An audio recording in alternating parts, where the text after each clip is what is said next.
Brilliant. Thank you, Capacity Crowd. Oh, welcome. We've got a rattle in the studio this week. Welcome along to this week's edition of Life's a Pitch TV. I'm Mark Murphy. Really, really great to have your company, whether you're listening on podcast or watching on YouTube. Big thank you to our main sponsor, DPS Tech, for helping us get onto air every week, along with our other sponsors, All About Hearing, marketing company Ginger Pickle, Forward Floors, Come Hither Design, the Hudson Group, Sound 4 Pro Audio, and Venue 16. There are still some sponsorship opportunities available should you want them, so just email lifesapitchtv@gmail.com. Let me introduce you to the team. It's Terry Butcher!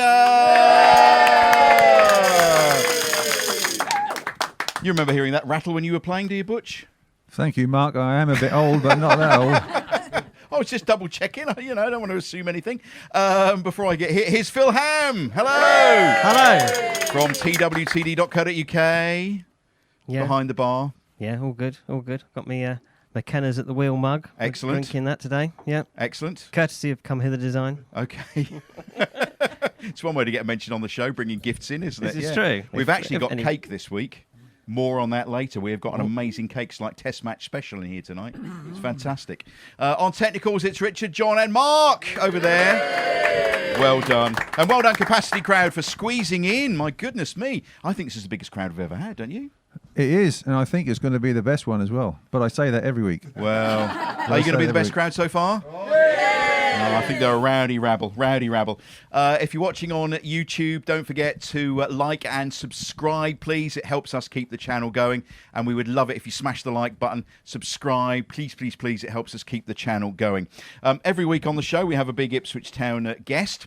He's coming up very shortly, and we'll introduce him in a moment or two. But a great response to last week's show. Wasn't David Sheepshanks great last week? Did any of you watch it last week? Yeah. He was incredible, really open, wasn't he? Yes, I enjoyed watching it from here. I didn't actually talk much. I just watched the show.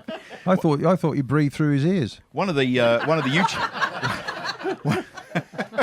Evening, David. One of the YouTube comments was, "I've never seen Butcher so quiet." Yes.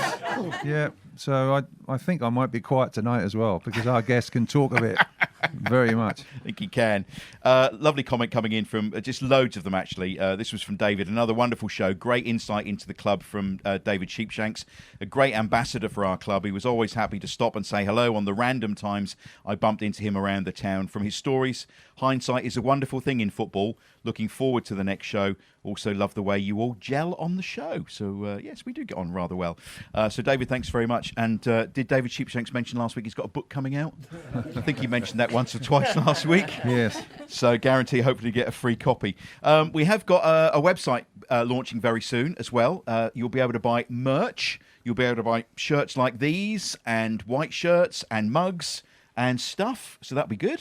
That'd be nice. Be very good. I mean, the shirts fit me, so and they fit you as well, very well. I know. There's enough X's on mine, though. So. Well, it's a bit snug, but there we go. Thanks very much, Butch. And we've also got lots of special events coming up, and one to put in your diary, everybody. November the 30th, we are going on the road.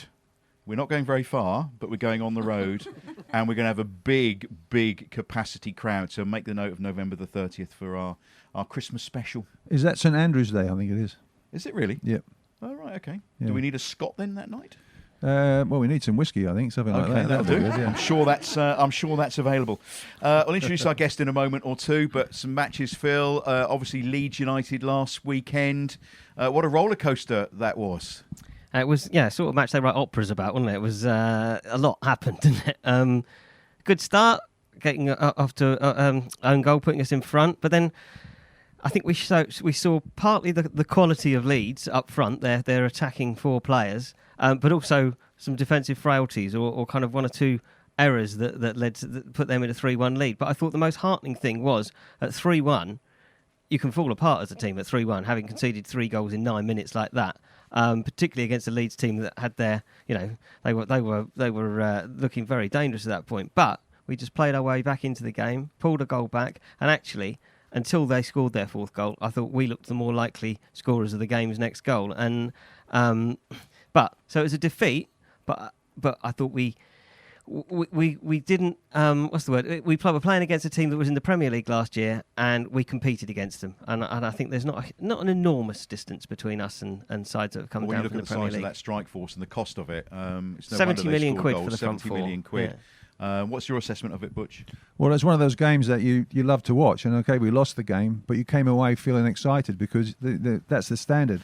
And we've had so much rubbish at Portman Road in the years that to see a game like that, even though we didn't come out on top, was just wonderful because it was end-to-end stuff that, you know, anything could happen. I had a little guy beside me, his first game to watch, and he watched a good one as well. A big Ipswich fan, but of course disappointed. But he was just enthralled with the goals, with the action, with everything else, and the noise from the crowd. So, yeah, I mean, games like that are brilliant to watch.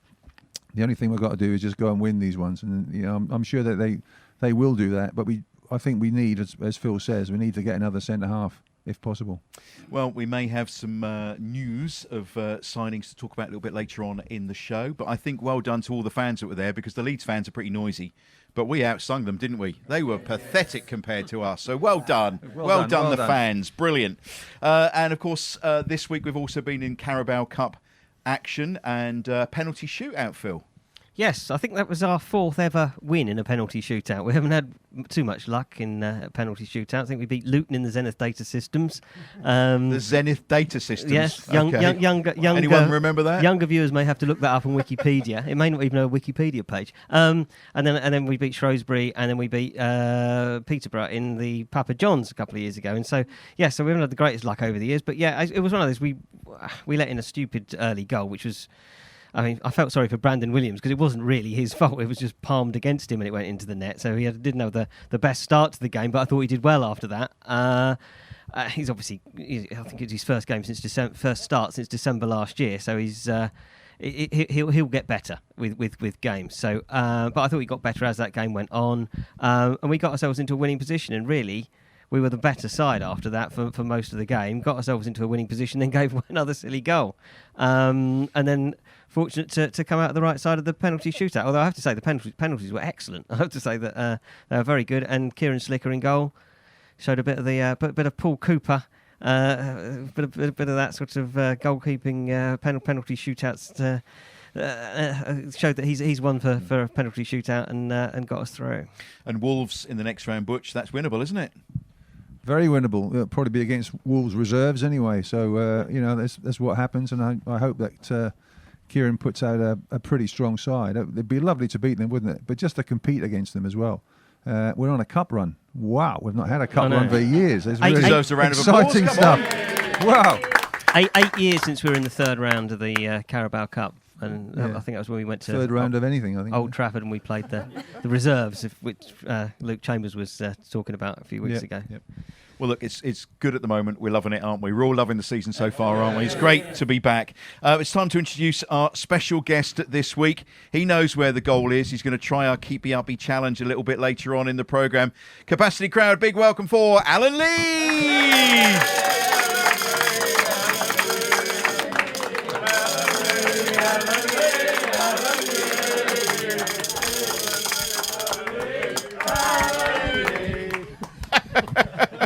That's not my song. That's not your song, is it? So we were working out what song to sing. But do you want to just do your song, and then perhaps the crowd will kind of join in? Alan, come on. I have been likened to Tony Hadley in the past. Yes, you so have. That's a clue. Yes. So it's Alan Lee. Goal! Always believe in your score. No? The power to know you're indestructible. Always believe in Alan Lee. Hey! Thank you very much. They got there in the end. What's it like having a song like that? How does it feel when you hear that song? It's funny because there's some videos on YouTube and my little boy's Harry's getting to the age where he's watching them, and you can hear that song in the background. I mean, it's wonderful, Terry, isn't it? I'm sure you'll have had plenty of songs sung about you've just scored a goal, you're on a high, and there's that wonderful moment afterwards where you take it in. So yeah, I'm particularly proud of that one, especially looking like Tony Hadley. I used to have a song about me, and everywhere they went, the opposition sang it. It was Terry Butcher, and there was a word in there that rhymed with tanker. But at least they remembered my name anyway. Well, that's a bonus, isn't it? Yeah. You can hear it on the pitch, though, can you, when they're singing it? I think when general play's going on, you're not really conscious of what the crowd are doing. But after a goal, you're walking back. I think that's when I'd take it in. You've got that split second to relax. So it's probably the only thing you really hear. And that's a magic feeling, though, isn't it? So how does it feel when that ball hits the back of the net? Well, scoring a goal that counts, so a last-minute winner or something that gets you promoted. I mean, if you think about it, no one can buy that experience. No, Elon Musk couldn't spend £1 billion getting this experience. It's a special event, and I was very lucky being a striker. I scored some big goals. But that moment when you score, you just run to the crowd. You can feel it, like you can jump as high as you want. All of a sudden, you've got loads of energy. I mean, if we could bottle that feeling, we'd make a lot of money. You would indeed, yeah. We were standing earlier having some photographs with our capacity crowd, and there was you and Butch standing together. And I think it was Phil who mentioned what a tussle it would be, you two, with you up front and Butch up at the back. I don't know. I think Butch would have me in his pocket, to be honest. I think Butch played in an era where men were men. I'd have given him a good go. I might have stamped. He's got quite long feet. I think I might have stamped on his feet a little bit. But I know if you get Butch angry, stay out of the way. Yes, quite right as well. Yes. I did notice your hands. You got frying pan hands. The hands are huge. Look, show your hands. They're look, massive hands. So, he would have been very handy, sort of thing. You know what they say about big hands, Butch, don't you? Should have been a goalkeeper. It should have been a goalkeeper. Should have been a goalkeeper. Yeah. We'll talk later on about some... Careful. About some of the things that go on the show, the Keep It Up Challenge. We've got some questions from the crowd. We've got some questions from our socials a little bit later on. And we've got some for you as well. A lot of people have passed comment, though, that you did have a slight aberration in your career, didn't you? There was a time... Don't know what you're on about. There was a time, Alan, when you went up the A140. What was that about? I mean, were you not well? Listen, first of all, I'm very sorry. Thank you. No, I think that's great. Well done. And I think I've just about pulled it off. I got away with it. In all seriousness... No, you haven't, by the way. I remember. I suppose for me, I kind of didn't really want to leave Ipswich. I wanted Ipswich to offer me a new contract, and there was a lot of new signings around that time, and I felt a bit let down. So I think when I went to Crystal Palace, I didn't go in there in the right mindset, and that showed my first season there. So at the end of the first season, I suppose for the most important thing for me, I wanted to get back home. We still had our place in Dedham. That was where my fiance was. What I felt like my family network. I loved living in Suffolk, so I had to make the right decision for me. I'm paying the price ever since. For years to come. No, we understand. As a footballer, you go where you go for the best deal because you have to get it while you can, don't you? As a player, so I think you've forgiven. There was obviously no other offers, was there? Because that would be the last offer for me. I did get them relegated. Oh, fantastic! I did. Yes, we got Brandon Williams did that as well. Yes. It's funny. I say, I went there for the last 6 weeks of the season. I actually enjoyed my time there. And I came over. I've worked all over the country, and East Anglia, I think, is just the best place to live. So I felt quite comfortable there, and funny enough, I enjoyed my 6 weeks. Yeah, you did say it's 6 weeks of playing the best football I've ever played. I know. Oh, hey, come on, now. Please answer. Yeah, it's strange in football. I think I had a spell there that I was very proud of. I played fantastically well. I remember a game at Watford, and you come off the back of. I was awful at Crystal Palace. Felt unfit, useless, overweight, no confidence. and then someone believes in you, and you want to pay them back. Well, I think you're perfect for Norwich under those circumstances. And the similar thing happened to me at Cardiff. I was so down in the dumps. I just felt awful. Joe Royal signed me. Next game, I'm fit as a fiddle. Running through defenders. Feeling invincible, and just shows you the power of your mind and your confidence and your self-belief. I don't feel I'll have that automatic self-belief that I think really good players have. I always probably doubted myself. So maybe that was something to do with it. We'll talk to Phil in a moment because I know he's got some questions for you. But I've had a message through from Shane Supple, former Ipswich Town goalkeeper, of course. You know Shane very well, don't you? Yeah, an old friend. Good guy. Yes, and the message is, did you ever get that shelf fixed at Dedham?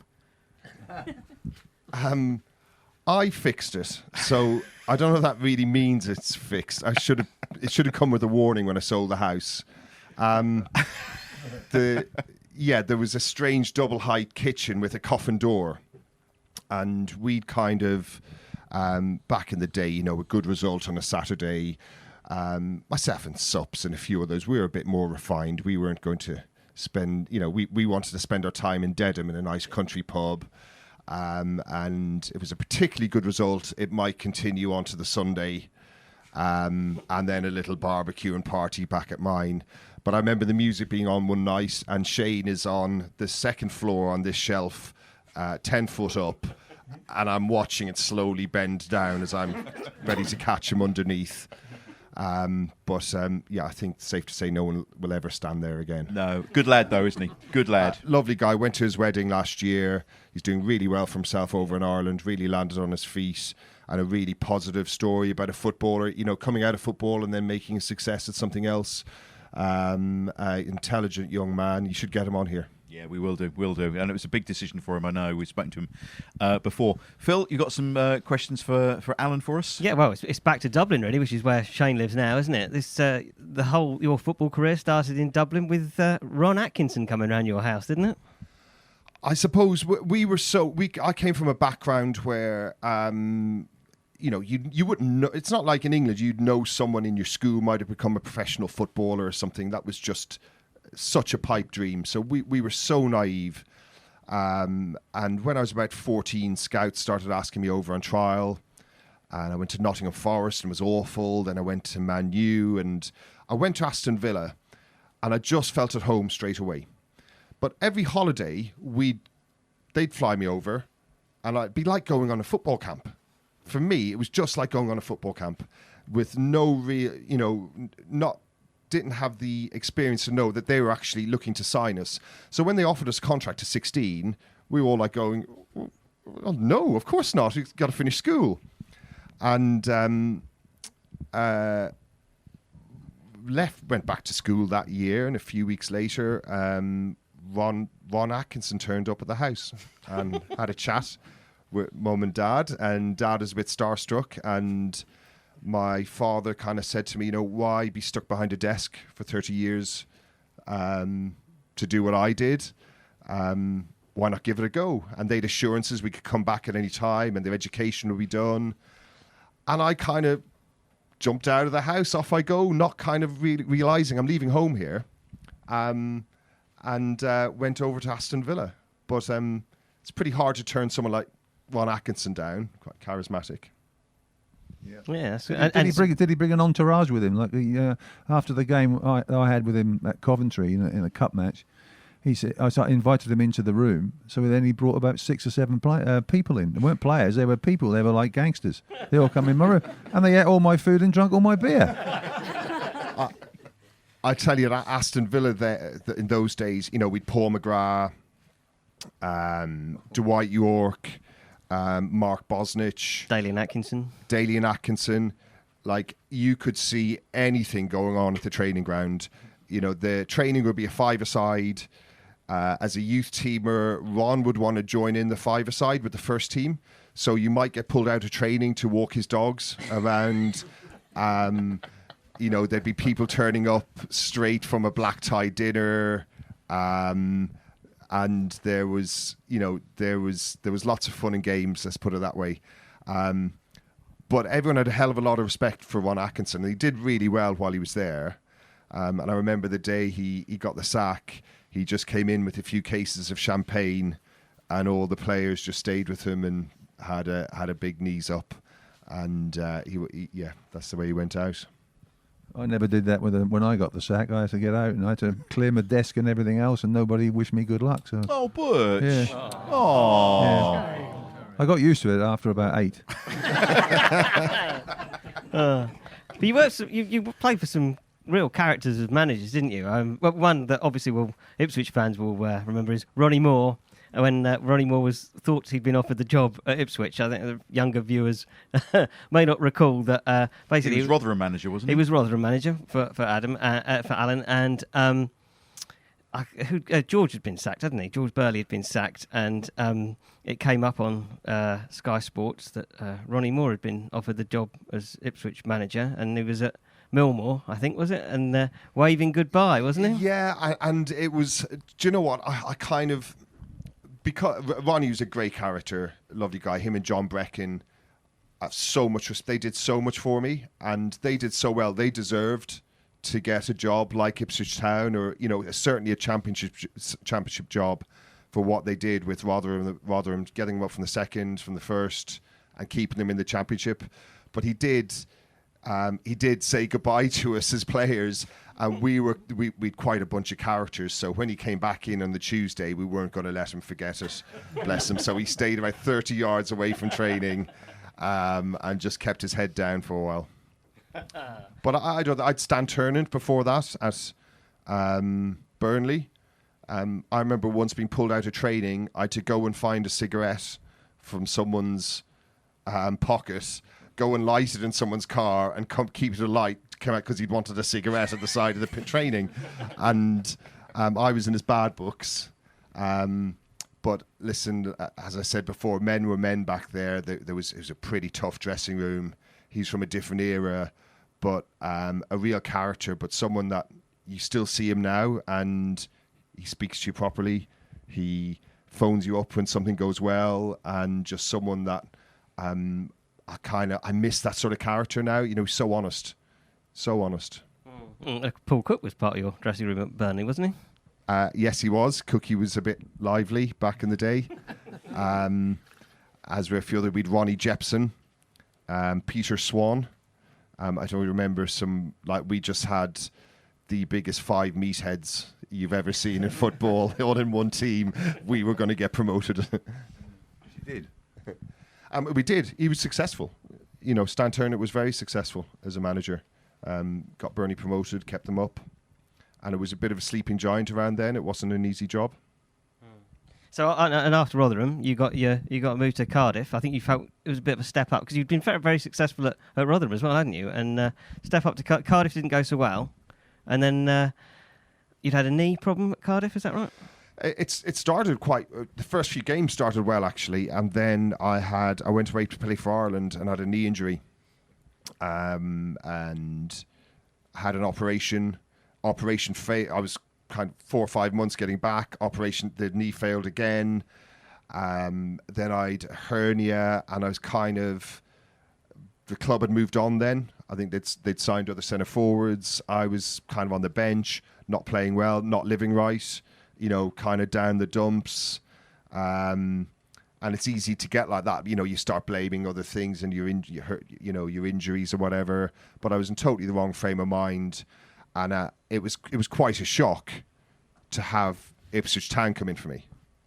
I really felt, geez, I'm lucky here. And then you go up and you meet Joe Royal, and you go around the training ground, bearing in mind Cardiff for training in the middle of an athletics pitch at the time. And it just gave me such a lift. I like living in Suffolk. There's no motorways. It's just life's a little bit more chilled out. Suited me, and just settled in straight away. What was Big Joe like? What was he like when he was talking to you? Because we all remember that time when we had no money, really, did we, at the club? And if he'd have had a little bit of backing, my goodness me, who knows where we could have gone under his managership? Well, I obviously didn't need any persuading. I suppose I look at Joe Royle and a lot of those managers. A lot of managers and coaches and people working in the game don't look like they're having any fun. Even when it's going well, they're under pressure. He just had an aura and something about him. He knew what to do. And he was an exceptional manager. I remember I had a bad first half against Crystal Palace.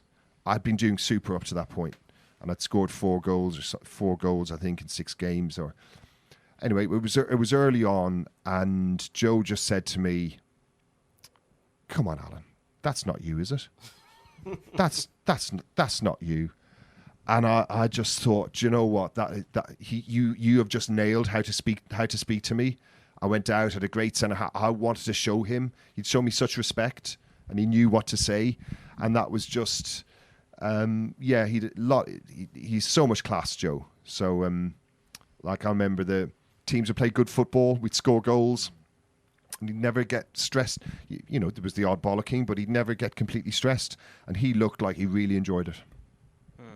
But 6 months later, one of your teammates is the manager, isn't he? Yeah, Jim. It's funny, I don't know if you were at the ex-players dinner last year. Jim came. Yeah, I was there. I just actually interviewed him, yeah. Yeah. And he spoke. He's so charismatic. I think when could you understand him a little bit? I was. No, but that doesn't matter, does it? Yeah. You just you're. But he spoke very well. He's very charismatic, and he has an aura about him, and I think we did well under Jim, and I think Jim, for a young manager, very well. My one thing was, like, on a match day, it mattered so much to him. He would go nuts, and I think if he could just calm that down a little bit. But I still think there's a manager there. He's so knowledgeable, so so much charisma. He can stand up. He can talk in front of a room. He's quick-witted. But it was difficult having him as a manager because I think he wanted us all to be angels, not go out on a Saturday. But we'd been going out with him on a Saturday night the year before. So, there'd be things happening. It's not easy to take over when, as a manager with your friends still there. And I see that now is difficult for him. What does he call him? Does he call him boss, gaffer, or Jim, or? Oh, no, gaffer. Just gaffer. Yeah. Yeah. Because the famous one was, poacher turned gamekeeper, I think people have said before about Jim, haven't they? The famous one is the Amsterdam trip, which I think was a bit of a storm in a teacup. Yeah, it was something and nothing. It was something and nothing. I mean, we'd gone after we 2 days off. We didn't have an end of season. We didn't have a players due because of the attacks in Ipswich. We didn't feel it was right to go out. So we'd kind of skip, obviously right thing to do, skip that. And we thought we'll go away when we've got 2 days off. So we went after a game on a Monday night. We were in training on Thursday. We all got back at lunchtime on Wednesday. But there was a couple of younger lads there that, looking back, shouldn't have come with us. And Jim at first went mad with them. But then we were all thrown into it and dropped for the next game.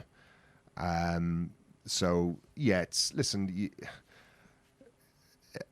yeah, I'm not proud of it, but we didn't get into any trouble. But looking back, it's not as me as a more senior. I shouldn't have let younger players just in the first team come with us, and I see that now. That's not a good thing to do. Yeah, it is hard. I mean, I had a situation when I was in my first job as well, and one of my teammates, Kenny Sansom, broke curfews and came back and still drunk the next morning for breakfast and all these kind of things. So I went down to the train station and bought 2 tickets for him and his mate, sent them back home to Coventry. It's the worst thing I ever did in my life. But, you learn from that. It is horrible. And particularly when you have no experience about it. You have experience the other side, but when you're the leader, when you have to create an example, it's really difficult. But, it's a tough job, but he certainly had that charisma to get through it. Yeah. And he did well, as you say, that...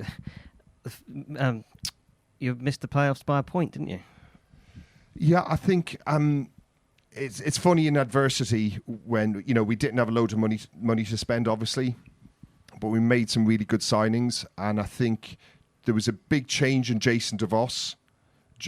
Jason, when I first came, I wouldn't mind saying it to him. He was distant from the lads. in my first year. In the second year, he became the best captain I've ever worked under, and really unselfish, really giving, and he really drove a good, team spirit. And I think that made, you get a team spirit right, and lads pulling together, and everyone, the right people knowing they're going to be playing. And we had a fantastic home record that year. I think we lost once. It's just a shame we didn't try something different away from home. 115 at home, 1-3 away. That was the story of that season, wasn't it? I don't think we won one away till late in the season as well. Yeah. It was the time when there was, as I said earlier, no money, and I think Alan Ferguson, who was the groundsman, was having to buy the petrol for the lawnmowers to keep the grass cut. I mean, it was that skint the club. Yeah, it was funny just on the pitch. I mean, that was the pitch was still gorgeous back then. I think it tore. I think that winter it might have torn up, and it's never been the same since. Or it certainly wasn't the same for years. I don't know. I haven't seen it this season, but I remember the pitch. We'd arrive at Rotherham. Would actually give it. Playing for Rotherham. It's December. Our pitch is a mud bath, and you'd arrive at Portman Road, and it's a carpet.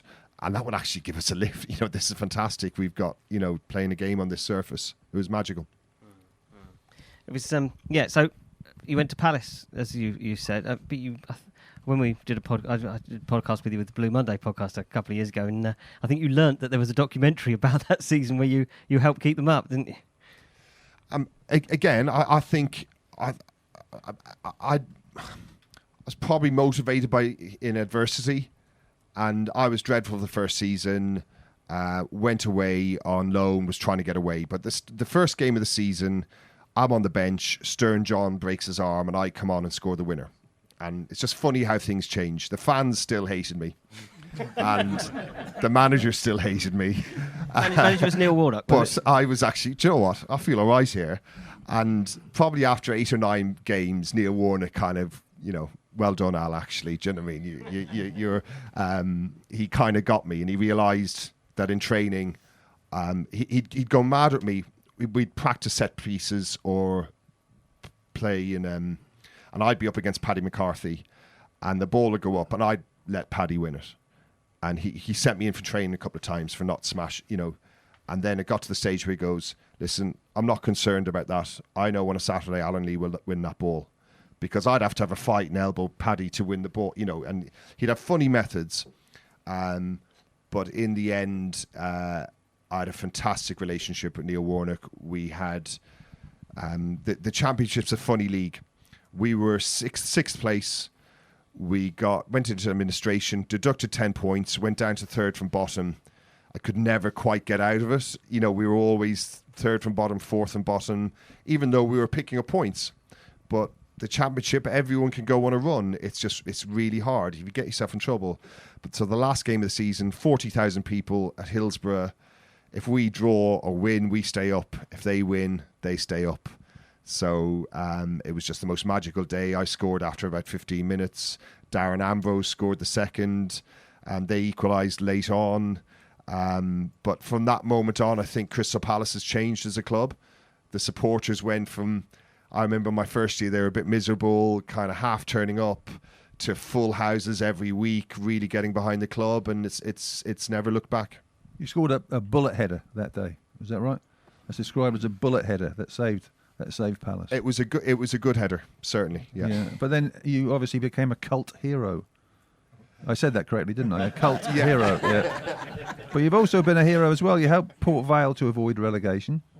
You scored the winner against Brentford that sealed promotion for Rotherham. You've contributed to some really, really important moments. Yeah, I've been really, really fortunate. I recognise that. I think that season I'm probably most proud of at Crystal Palace because of the circumstances. It got to the stage where the players, Neil Warnock, wouldn't speak to the team before the game. Were the players happy with that? Yeah. Listen, we'd all be dancing to the Pretenders, and if someone didn't dance, they'd be grabbed and they have to dance. And I think this shows the Pretenders now. If you want to, this shows the strength of Neil Warnock. After a while, he started going. He'd come in and rather than his usual get the notepad, he'd start going, do you know what, lads? You know the team. I don't need to say anything to you lot. See you after the game. And there was people like Paddy McCarthy, Sean Derry. I mean, Paddy McCarthy dislocated his shoulder 3 times and was playing with his arm like that. But everyone had to play. All the experienced players had to play and really came through. And that was just a wonderful feeling. And I remember after Hillsborough and we stay up, there's obviously the young lads are partying. I remember just crying. And I went home, made my way back to Dedham, and was just slept so well and such a good feeling. That's probably my proudest season in football, where I think, I overcame with a really good bunch of people, and I'll never forget it. Well, there is a chance now for history again to be made, because it is time, everybody, for our Keep It Up challenge.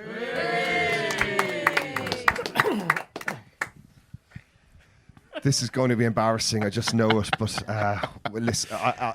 Look, let's look at the leaderboard. Sponsored Mark, by I Ginger can't- Pickle. I'm not. Hey! At the top, we've got Luke Chambers on 59, Connor Chaplin on 52, Mark Murphy in 3rd place on 10. Oh, come on, you do better than that. Thank you. Phil Ham on 6. Yeah, thanks for that. Yeah. Did not have a go. Cole Skews. He's got his bad leg. And George, we gave a pass to, George Burley. So here's the ball, Alan. It's a proper Umbro ball, bought by my own fair hand in the club shop. It's a bit like the old Top Gear challenge. So we've got the leaderboard. Butch is going to do the timing. Phil's got the whistle. You get 1 go, 60 seconds. I know, that's why I only got 6. And you have 1 go, okay? So you've got to make the start a good one, Alan. Are you ready? If I drop it once, I'm out. You're out. Yeah. That's why I only got 6. And the crowd are going to count, aren't you? Are you sure? Okay. Are you ready? Yeah, do your warm-ups. No pressure, Alan. Are you Stretches. ready, Butch? Okay, Phil? 1, 2, 3, 4, 5, 6, 7, 8, 9, 10, 11, 12, 13, 14, 15, 16, 17, 18, 19, 20, 21, 22, 23, 24, 25, 26, 27, 28, 29, 30, 31, 32, 33, 34, 35, 36, 37, 38, 39, 40, 1, 2, 43, 44, 45, 46, 47, 48, 49, 50, 1, 2, 3, 4, 5, 6, 7, 8.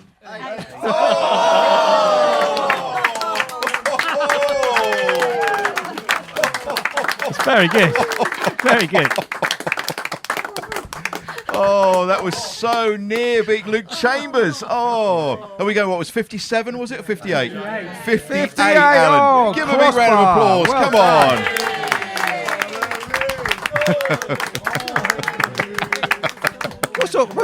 What's all this rubbish? What's all this rubbish about you can't do anything like that? Was amazing. That was Premier, Well done. That was Premier League standard. Yeah. Well, I put a hole in the wall. It's okay. I think that deserves the Alan Lee song. Come on, Dan. Lead. Always believe in your soul. You've got the power to know you're indestructible. Always believe in Alan Lee. Hey! Fantastic. No one's more amazed than myself. No, well done. Brilliant. Yeah. No one's more. Yeah, we're all amazed. I don't know. Yeah. Or your knee surgeon. Yeah, my hip is might have popped out there at one stage, but never mind. We've got a medic in the room. We've got some news in brief from Phil Ham, some Ipswich Town news in brief. I'll let you catch your breath, Alan. And Phil, what have you got for us this week? Well, obviously the big news today: Dane Scarlett signing on loan from Tottenham for the season. Striker, 19-year-old, young England striker. I think we were interested in him in January. I think probably as an alternative to George Hurst if that hadn't happened. Kieran McKenna made no bones about how much he rated him when we played Portsmouth last year, saying one of the best young strikers in the world. So I don't think it comes as any surprise that he's here. What do we think? What do you think, Terry? Yep, he's played for England at all good levels. I saw a clip of him today on TWTD, and he can score. Headers, left foot, right foot. got good pace, good dribbling ability. Just what we need. He's a great alternative, or can fight for the place with George Hurst. So yeah, it's very good. But 19, you sort of wonder, is it a bit young when you look at the Leeds United forward line and all these, But Kieran's proved in the past that he can get really, really good younger players to come and do well for this club. And he knows him from Tottenham, because obviously Kieran was at Tottenham before he was at Manchester United. So yeah, I think does it spell the end for Freddie Ladapo? No, I don't think so. He's a different type of centre forward as well. It was a bit like Alan in terms of, well, he hasn't got Alan's pace. Well, he's probably quicker than you now, but back in the day, Alan was very quick. So I think you need a striker like that, someone with a big physical sort of presence, because you've got two quick players in Hurst and now Scarlett. Did he go on loan to Portsmouth before? Yeah, he was at Portsmouth last season. I remember Steve McGavin talking about him, saying he's a good player. Yeah, he's a good judge. Yeah, I don't think he scored as many. Portsmouth didn't have a great season last year, so I think it's quite a difficult club to go to. And the Cowley brothers don't play the football that Tottenham play or Ipswich play, so I think it would probably suit him a bit more than that. Yeah, so, in Kieran we trust, don't we? We do indeed. And of course, the deadline is tomorrow at 11 p.m. I think we want more signings. I think there's a centre half. I think there'll be a centre half unveiled at some point over the next 27 hours, whatever it will be. Any other areas you think we need to strengthen? Anyone else? Not really. I think they're the two ones with the striker and the centre back. So yeah, if we do get a good centre back, someone who's strong and possibly a bit experienced as well, then I think that going forward with the squad, yeah, we can look forward to with real optimism, I think. And I think we've mentioned the cup draw at Wolves. I think that's a positive for us. Good one. A decent cup draw, I think that. And other things the last couple of days. Connor Chaplin, League One PFA Players Player winner. A player of the. It's the first time they've given that award because it's the 50th anniversary of the PFA. And him, Sammy Morsey, and Leif Davis all in the Select 11 for League One last year. Brilliant. Round of applause, I think, for that. Don't you think? All well deserved. And Sammy Morsey, Egypt call up, which is a positive for him, obviously. But could it be a negative for Ipswich if he makes the African Nations Cup finals? Because Egypt have already made that. If he makes the squad for that, he could miss up to 5 games for Town in January and February, which would be a bit of a concern, because Town without Sam Morsey are not quite the same team, are they? No, I don't think so. But he's been selected before and never actually gone. So hopefully that'll be the case. Been selected in the squad this time rather than like the provisional squad. Well, we'll see. Hopefully he'll pick up a little hamstring and then be fit for the next game. That'd be your advice, Butch, would it? My advice, yes. Yeah. Follow that, please. And finally, really, on this, Elkan Baggott is in the Indonesia under-23 squad rather than their full squad because they want to qualify for the Asia under-23 finals, which are next summer in Qatar. But also, the top 3 teams from that go through to the Olympics. So we could have a player in the Olympics in Paris. Very good. Very good. And thank you very much. I would imagine that. I would imagine that his Twitter viewers and everybody else would go up enormously over in Indonesia. He's probably got about 15 million followers, I think. Incredible. Right, I think we've got some questions for you, Alan. Have you relaxed now after your... Yeah, well done. Yeah, you're okay. I'm okay. We've got some questions from our capacity crowd. Bill, do you want to fight your way through? Thanks, Alan. I asked Alan about... I was going to ask... Come to the microphone, Bill. Look, come up to the microphone. About Life and Times with Neil Warnock, but he's already covered that, so... right. Any other Neil Warnock stories? You told me one before about how he didn't like you staying in a flat the night before. Oh, yeah. So I was... In my second season, because I thought I was going to leave, I was just travelling in as much as I could from Dedham. I had a flat in London, and a few games in, I'm in the team, and I'm staying in my flat in London on a Friday night. But at half time, he pulls me off. I'm actually playing quite well, and he pulls me off, and we end up losing like 4-0 or something. So I'm not having this now. I've been doing it right, and I went in, knocked on his door. Gaffer, I'm not happy. Why'd you take me off half time? And he goes, well, stop. Well, where were you Friday night? I said, well, I was in my flat in London. Do you think I was out or something? No, I know you weren't out. Why were you in London? You've been travelling in from Dedham. I said, well, it takes 3 hours from Dedham, Gaffer. Do you know, on a match day, I can get caught. No, son. You travel in from Dedham. If you're late, you're late. Come there. Just give me a call. Not a problem. And so... I'd be travelling in from Dedham. If there was a bit of traffic for training, I'd just phone up. He said, turn around, never mind, just go home. And he just said, you're a different person when you come from the countryside than when you're from London. I don't think you're out or anything. I just want you to travel in from where you're happy. It was good as gold. It's very good, isn't it? Yeah. Very good. Yeah, that's proper man management, isn't it? It's not like Neil Warnock, but it's very good. Will's here from Wickham Market again, everybody. Come on, look, come on, Will. Hello, Dennis, how are you? Come on, Will, get up to You that. like the rattle, didn't you?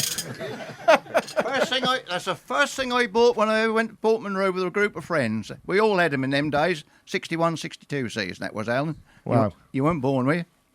No. Now, Alan, I see you play many, many times. You do understand Suffolk. You've lived here a long while now. do, I of expect you course, understand me. yes. Of course you can. I was seeing you play score some lovely goals. So we were devastated when you went to Crystal Palace. And do you remember what you said at the time? You couldn't miss the opportunity of playing under Neil Warnock. That's what you said. Yeah. And we were devastated. And you obviously got on very well. You just said you got on very well with him. But what did you do so wrong when you were there that they sent you down the road to the Canaries? Again, I think so much is your mindset when you sign. And I remember it was quite late. I'd already played a couple of games for Ipswich that season. I kind of go up. I do this mad strength test they have these machines to strengthen your hamstring test. I'm driving all day, and the next day I'm thrown into training, and a game, and then travel home to get your stuff. And I come up on the Monday, and I'm doing some extra finishing, and my hamstring tears. So not a bad one though, but I'm out for 3 weeks. So straight away, you're going, right, this club doesn't have the money to outlay on someone like me to be sat on the bench, to be sat in the injured. And everyone looked, whenever I was injured, I'd always feel like guilty, and I think it might have been something a bit more in our era. You were looked, anytime you were injured, you were looked on like a piece of, you. So I felt really bad. Tried to come back, ended up tearing my hamstring 3 times before it was diagnosed that actually it was worse than what they thought. So at that point, I've not contributed anything for 3 or 4 months. The club's moved on without me. I'm coming back unfit and not playing well, and kind of regressing my move. I've realised I'm half living in London. My fiance's down in Suffolk in Dedham, and that's just not me. I was, not eating well, going out, kind of doing all the things you shouldn't do. Yeah. But, we found it hard to accept that you were going to play for Neil Warnock because we all hated him at Portman Road. He used to wind us up, do you remember? And Joe Royal, who you mentioned earlier on, he hated him more than anybody. He had an anagram for his name, And the first part of it was Colin, and the second part was what they used to call Butcher, the away supporters. Work it out when you got some time together. Get a pen and a piece of paper and do that at But home. just one other final quick question, Alan. How did you get on with the Canary supporters? Did they accept you, being ex-Ipswich? They did after my first home game. It changed because they were in a team. They had a lot of lone players, a lot of people not putting the work in. I played one away game, and then I put a performance for Watford at home, and I had a great performance. They could see, actually, I work like any fans. I think if you see someone working hard, trying their best, and that's magnified if there's other people on that pitch, or there's people who've gone before you who've not tried their best, and you show some passion, they have to forgive a lot of. Fans forgive a lot. So the second game they dropped the scum bit, did they?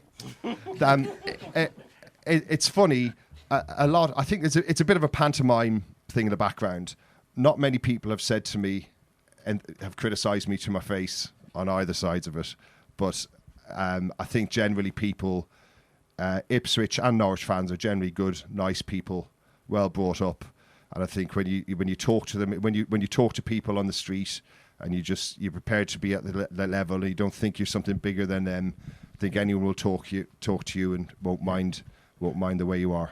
Thank you, Alan. Thanks for what you've done while you were with us. That's very nice of you. Thank you. Remember good. you fondly, boy. Very good. So when you went up the A140 to Norwich and pulled that jersey on, right? How did you feel? Because I had a trial with Norwich many, many years, even before you were born, I think. I had a trial for Norwich, and I pulled the Norwich shirt on because you had to wear the Norwich kit for the trial match, and I felt physically sick. So did you? Did you feel the same the first time you put that shirt on? I never knew you played for Norwich as well. No, I had a Bush. trial. I had a trial for Norwich. Well, still playing for them. No, Is it's this a bit trial. of It's not a game. It's a trial. Breaking news, Phil? No, Yeah, Is that? it's I've old had this history. out with It's you old before. Yeah. But you came back. You came back. We haven't. The second spell at Yes, town the return. after you left Huddersfield, you'd all but retired, hadn't you, at Huddersfield, and you moved back here, and Yeah, then Mick and Terry saw you. It was coaching? really difficult. So my dad was dying, and he was living in our house in Dedham with Mum, and we just had our first kid, and Mark Robbins had taken over to Huddersfield, and the chairman wanted me to have a second year, and Mark said, it's a long story, but Mark said, yes, we'll want Alan to have the second year, and then day after the season ends, he goes, listen, Alan, it's not the right thing to keep you. I know you want to go off somewhere else. And I'm thinking, I don't even have the energy to go how disappointed I am in you. But we had a baby. We had nowhere to live. We had our house in Huddersfield. I remember saying to Catherine, right, go down and live with your mum. I'll close up shop here, get the house in the market, I'll follow you down. We had no idea what we're going to do. Obviously, so stressed about Dad, is just like getting sicker and sicker. So I'd started doing my badges, but I needed to do 10 hours experience or whatever. And I came in to coach some academy team, and it was like a Wednesday night, and Mick and Terry happened to be by the pitches. And as I was walking off, I just walked over and said, oh, Mick and Terry, thank you for letting me come in. And I think someone else who was coaching had just walked past them and ignored them. And I think part of me thinks that Mick wants, Mick quite likes you being polite, as you know. And he said, what are you doing? And I said, well, it looks like I'm retired. And he said, have you been keeping fit? And I said, yeah. Kind of. And he said, well, come in and play for the 23s tomorrow. We just need some good people around. So I scored a goal against Colchester, and Mick said, listen, you're not going to be part of my plans, but we'd like you to offer you a coaching stroke player role, and if we need you, we need you. We've got someone to rely on. So this was very much like the role that Paul McShane has had at Man United. It sort of you kind of invented this role, didn't you? I'm not sure about that. Listen, I've had a lot of fortunate things like that in my career, but I was it was fantastic to see Mick and Terry and how they work, and there was a good bunch of lads there. And you went into the academy as a coach for a while. Yeah, that first year I do a bit of just do one-on-ones with the 23s or the 18s, take boys into the sweat box and just work on their technique. Next year I had my knee operation, so I couldn't play anymore. So was helping Gerard Nash, and then I had 2 years as youth team manager. And then it all kind of you said to me before that there wasn't a good feeling around the club. A lot of people left, and you didn't trust the people that were running there. Listen, I just wasn't enjoying it, and I think you've got, I think there's a lot of people in football. Everyone's, I'm not saying it was just Ipswich Town at that point. I have friends, and you'd visit other clubs. Everyone's just full of ego, going in, taking themselves so seriously. You couldn't go in and have a bit of fun. Everyone's trying to work with the first team. No one's doing their jobs, and I just feel that people just weren't making decisions for the club. I felt that coupled with the way I saw Mick treated, and how that affected him. And I thought the new plans were just, worthless. And the way, I had an opportunity to go to Culford School, and I thought, you know what? I'm not going around the country. I could have gone up to Oldham in a first team job, and I thought, I can't move my family up there. I'm happy here. So Culford was a way to just, right, I've got 2 little ones. I want to live in Suffolk. I want to settle down. I can't work in this academy. I cannot work for this football club. But I went in, I knocked on the door, and I said, I'm leaving. I'm not going to tell about what I saw going on, stuff I've seen going on here. I just want to walk away, but I want nothing more to do with what's going on. There's my notice, and not look back. Well, it's a big decision, and you know when something's right, don't you? You know when something's right for you, you know when something's not right for you, and you've obviously made the right choice there. Some questions from our socials. because we're running out of time already. Matt's been in touch. What was your favourite goal that you scored for Town? Mine was the almost backward header against Sunderland in 2006, he says. What was your favourite goal be for Town? Can you pick one out? I think they're talking about the Leeds one. Oh, could well be. Yeah, could the well Leeds be. one when they got relegated that day. I think the whole goal last game of the season, because there was a moment where we thought, we could, if results went right, we could make the playoffs. My first goal for the club against Southampton away. Again, that was that moment where I'm running through on goal, Owen Garvin clips one over the top, and a week ago at Cardiff, I'd have had so much thoughts in my mind, where do I put this? I'd have missed, and you just see it, bang, I know where this is going. Second chance, bang, I know where it's going. And I suppose that's what the best players have most of their career. They always know what they're going to do and have that time in their mind. For me, it was just fleeting every now and then. Oh, well, you made a great career out Not as fleeting as it was those for some fleeting of us. moments. Anthony's been in touch. Who was your favourite strike partner that you played with at Town, or favourite player that you played with at Town? Who would spring to mind? I've so many fond memories from that team. I think it would be unfair. There was great characters. Loved all the lads. I think the relationship probably had with Pablo.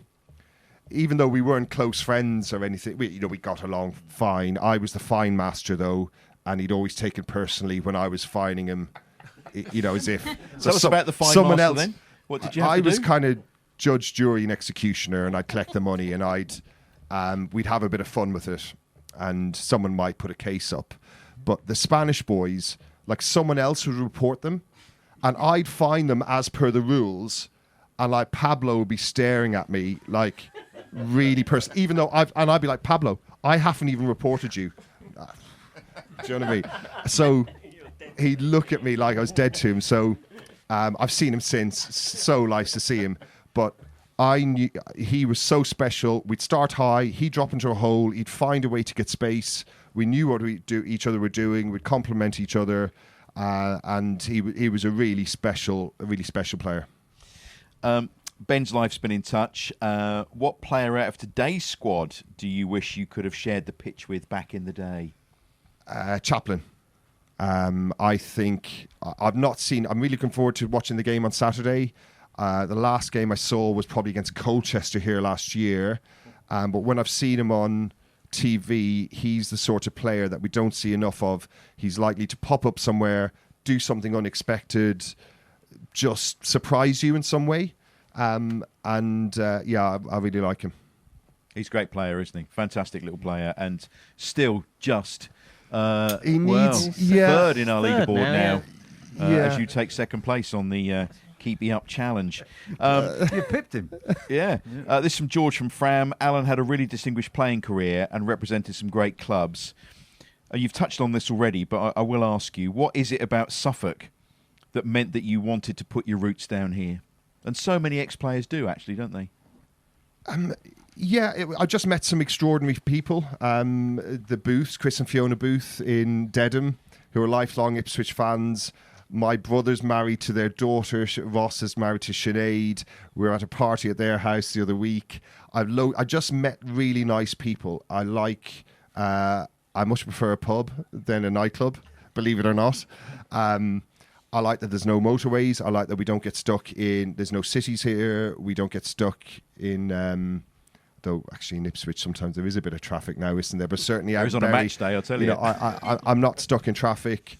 My wife was obviously from here. My little boy boy Harry was born here. Eva's a Yorkshire woman, but born in Huddersfield.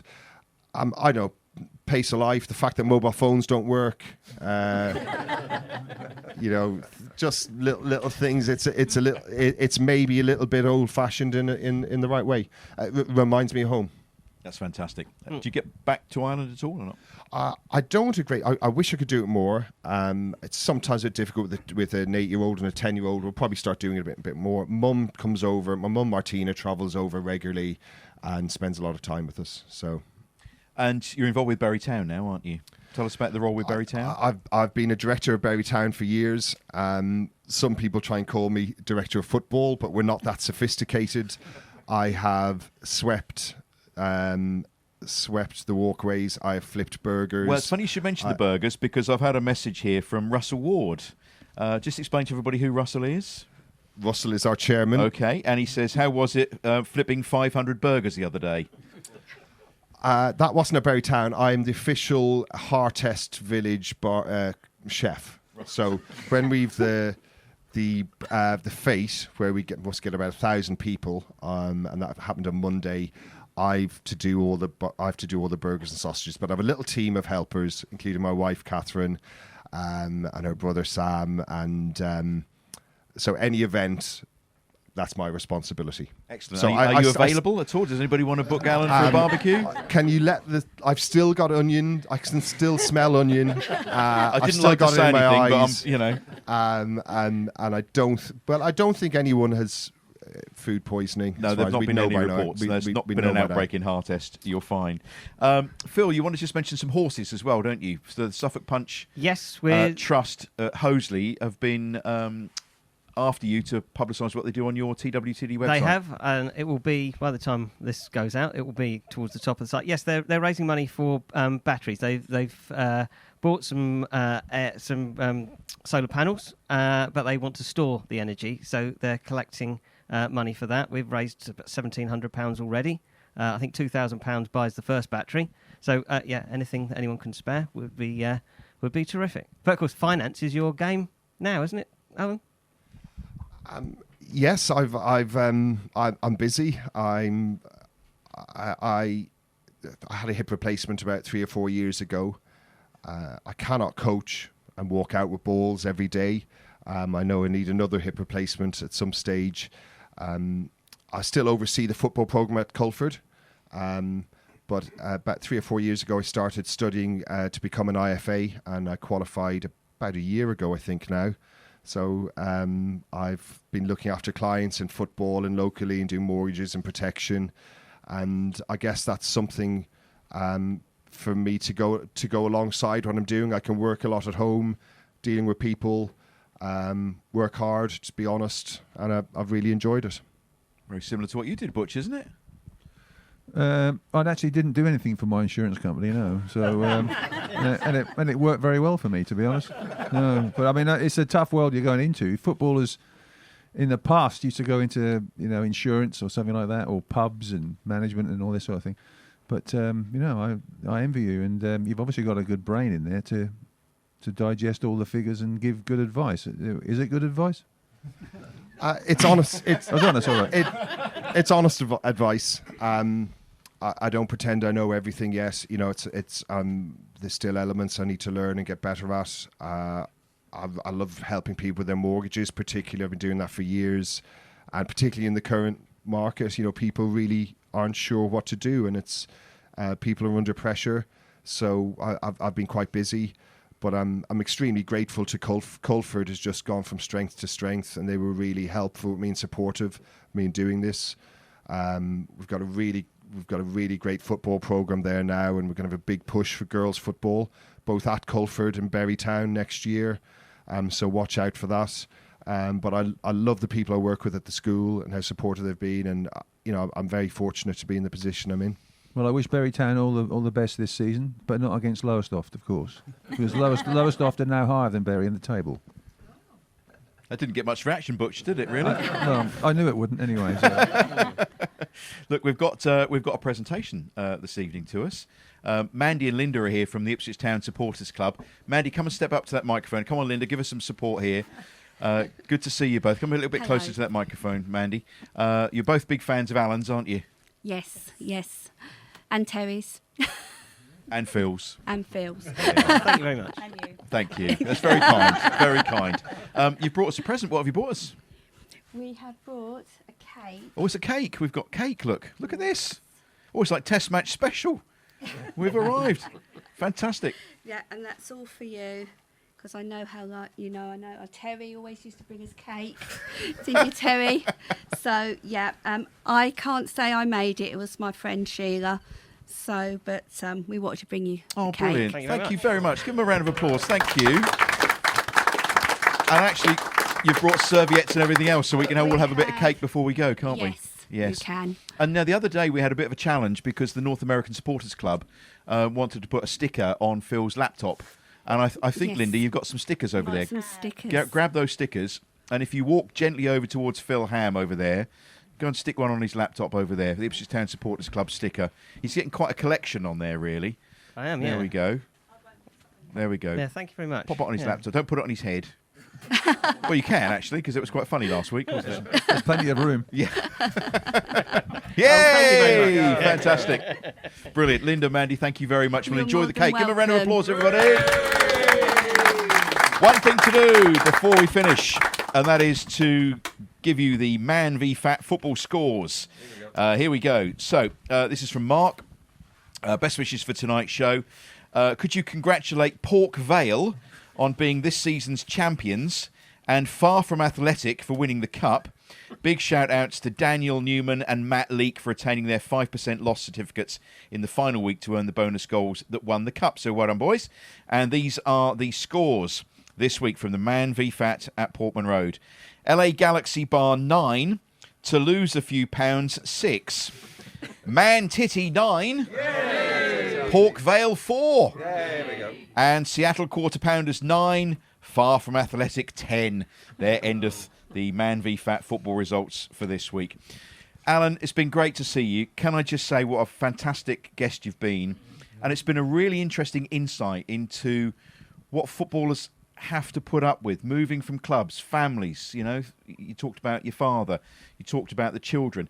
You know, I think a lot of the time we forget that, you know, you're uprooting everybody and you're going to different parts of the country. So thank you for just giving us an insight into that.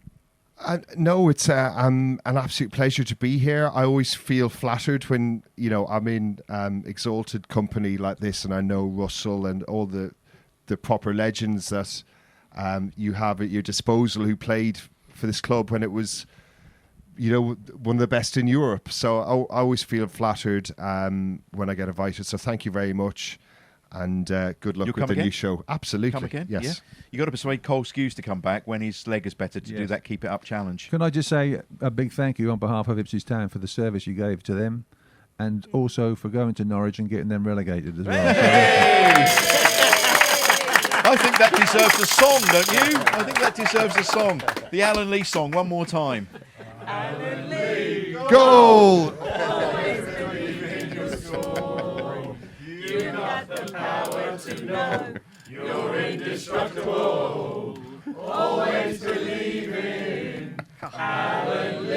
Oh, fantastic. Sounds Alan, like thanks ever 29 so much.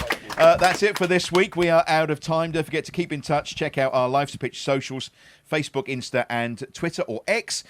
You can check out our website very soon as well. Don't forget November the 30th. Put that in your diary because we've got a big event where we will really have a capacity crowd. Thanks again to our main sponsors, DPS Tech, also supported by All About Hearing, marketing company Ginger Pickle, who look after our leaderboard over there for the Keep You Up Challenge, Forward Floors, Come Hither Design, the Hudson Group, Sound 4, Pro Audio. Thank you very much, Capacity Crowd. You've been absolutely incredible.